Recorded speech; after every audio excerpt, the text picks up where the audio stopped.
Hey yo! What's up mga idol? It's me once again. Welcome back again sa YouTube channel.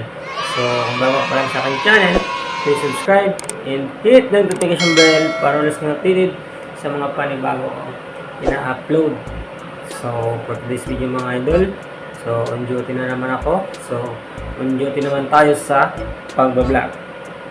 So, ngayon mga idol ay nais ko lang ibahagi ang aming kunting highlights ni Kuya. Interpro highlights namin sa Moises R. Espinosa sa aming barangay. So, unang laro namin yun ni Kuya kasi kakagaling niya lang sa Maynila. Tawag dito, kakarating niya lang sa amin dito sa probinsya. Galing kasi siya ng Manila. So, dito na sila maninirahan. So, first time na laro namin yun sa tawag ito sa tournament. So, Interpro yun. So, bago muna natin yung simulan mga idol, ay quick intro muna tayo.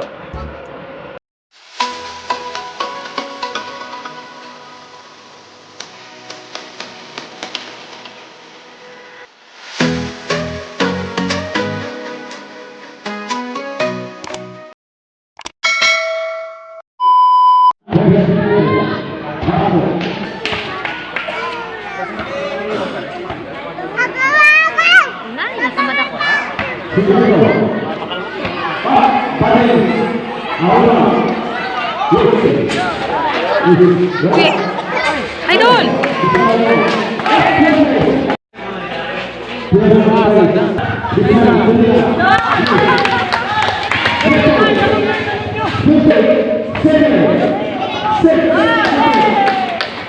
Mama na yan!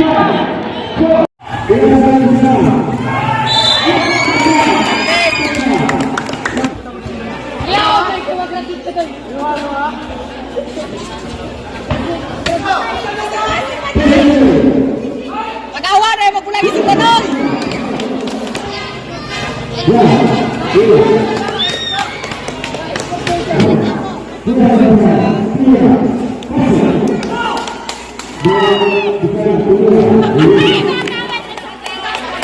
Ang magtiyo na ang ginagagawan.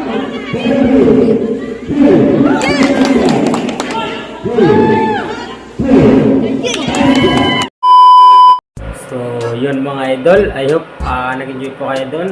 Sa konting highlights lang namin po yun ni Kuya. Halos na sa 1 minute and 15 seconds lang mga idol.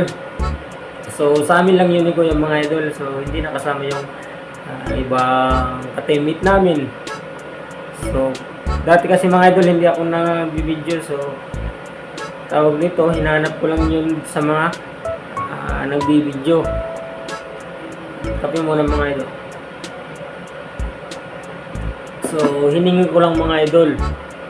So, pwede naman natin to i-upload kasi nandun naman po ako mga idol. Tsaka si Kuya. So, mga idol, panalo po kami noon. So, second runner up po yung nakamit namin noon. So, nasa 2K din ang aming naging prize po mga idol. So, panalo kami doon. So, hindi naman mahalaga kung panalo o talo. Ang mahalaga ay ang experience mga idol. Experience is the best teacher. So, I hope nag-enjoy po kayo mga idol. Maraming salamat sa panonood. God bless.